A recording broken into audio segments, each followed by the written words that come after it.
नमस्कार दोस्तों, स्वागत है आपका अपने YouTube channel maker of modern teacher पर। तो कैसे हैं आप सब? उम्मीद है आप सब अच्छे होंगे।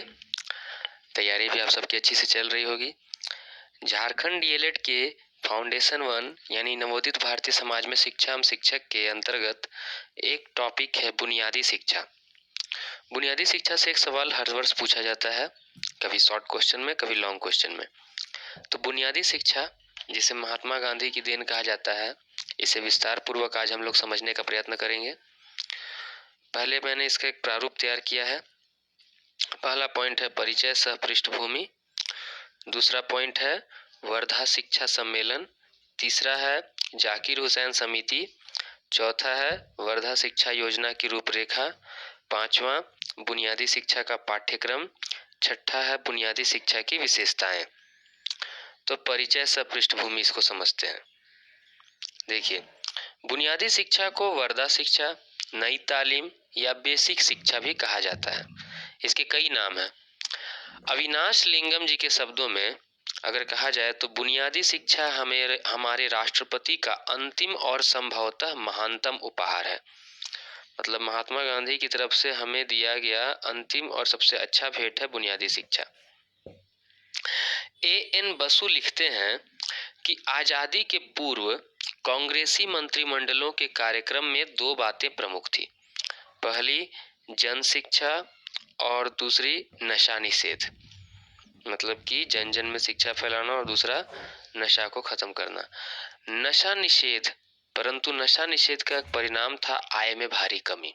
हम सब जानते हैं कि भारत में अभी भी बहुत मात्रा में टैक्स की प्राप्ति, राजस्व की प्राप्ति नशा बिक्री के माध्यम से होती है। तो अगर नशा निषेध किया जाए तो इसमें आय में भारी कमी होती है। और जन शिक्षा के कार्यक्रम को प्रभावी बनाने के लिए अतिरिक्त आय की आवश्यकता थी।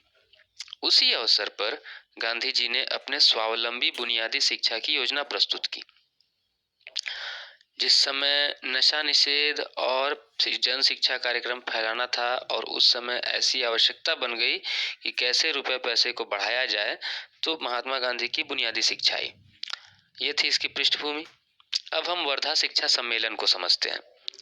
सन 1937 ईस्वी में 22-23 अक्टूबर को महाराष्ट्र के वर्धा जिले के मारवाड़ी हाई स्कूल, जो कि वर्तमान में नवभारत स्कूल कहा जाता है, में अखिल भारतीय राष्ट्रीय शिक्षा सम्मेलन का आयोजन हुआ। कब? 22-23 अक्टूबर 1937 को वर्धा में मारवाड़ी स्कूल, जो कि वर्तमान का नवभारत स्कूल है, वहां अखिल भारतीय राष्ट्रीय शिक्षा सम्मेलन का आयोजन हुआ। इसकी अध्यक्षता महात्मा गांधी ने की। इसी सम्मेलन को वर्धा शिक्षा सम्मेलन कहा जाता है। इस सम्मेलन में महात्मा गांधी ने अपना बेसिक शिक्षा योजना प्रस्तुत करते हुए कहा कि देश की वर्तमान शिक्षा पद्धति किसी भी तरह देश की आवश्यकताओं को पूरा नहीं कर सकती है। इस शिक्षा द्वारा जो भी लाभ होता है उससे देश का कर देने वाला प्रमुख वर्ग वंचित रह जाता है। अतः प्राथमिक शिक्षा का पाठ्यक्रम कम से कम 7 वर्ष का हो, जिसके द्वारा मैट्रिक तक का ज्ञान दिया जा सके, पर इसमें अंग्रेजी के स्थान पर कोई उद्योग जोड़ दिया जाए। सर्वतोमुखी विकास के उद्देश्य से सारी शिक्षा जहां तक हो सके किसी उद्योग के द्वारा दी जाए, जिससे पढ़ाई का खर्च भी अदा हो सके। जरूरी यह है कि सरकार उन बनाई हुई चीजों को राज्य द्वारा निश्चित की गई कीमत पर खरीद ले। तो देखिए, ये महात्मा गांधी का कथन है कि वो कह रहे थे कि तत्कालीन समय में जो शिक्षा की व्यवस्था थी वो किसी भी तरह देश की अर्थव्यवस्था को ठीक नहीं, पटरी पर नहीं ला सकती है। और इसका मूल उद्देश्य ये होता है कि जो शिक्षा है कर देने वाले बहुत बड़े वर्ग को इससे वंचित रख दिया जाता है। और दूसरा नंबर चीज कि इसी के लिए उन्होंने कहा 7 वर्षों की मैट्रिक की शिक्षा को अनिवार्य और निःशुल्क किया जाए। और इसमें अंग्रेजी को उन्होंने हटाने के लिए कहा और साथ ही साथ कहा कि कोई शिल्प, कोई उद्योग, कोई आधारभूत कौशल को जोड़ा जाए, ताकि उससे जो वस्तु बनाई जा सके उसको बिक्री करके विद्यालय का खर्च निकाला जा सके। लेकिन यही तय करना है कि राज्य उसको कोई निश्चित दाम तय कर दे जिस पर विद्यालय खरीदे। तो ये हो गया विद्यालय से खरीदे सरकार। तो ये हो गया महात्मा गांधी की योजना जो प्रस्तुत हुई थी। इस उद्देश्य को ध्यान में रखते हुए जाकिर हुसैन समिति का निर्माण हुआ। वर्धा शिक्षा सम्मेलन के पश्चात दिल्ली के जामिया मिलिया के तत्कालीन प्रिंसिपल डॉक्टर जाकिर हुसैन की अध्यक्षता में एक समिति की स्थापना हुई जिसे जाकिर हुसैन समिति कहा जाता है। इन्होंने महात्मा गांधी द्वारा व्यक्त विचारों के आधार पर 2 प्रतिवेदन प्रस्तुत किया।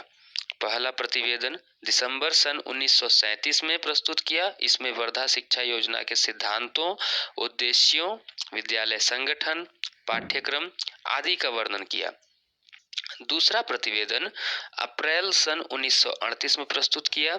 इसमें विद्यालय में परीक्षा पढ़ाए जाने वाले विषयों तथा शिल्पों का वर्णन किया। इस प्रकार वर्धा शिक्षा योजना की रूपरेखा प्रस्तुत हुई।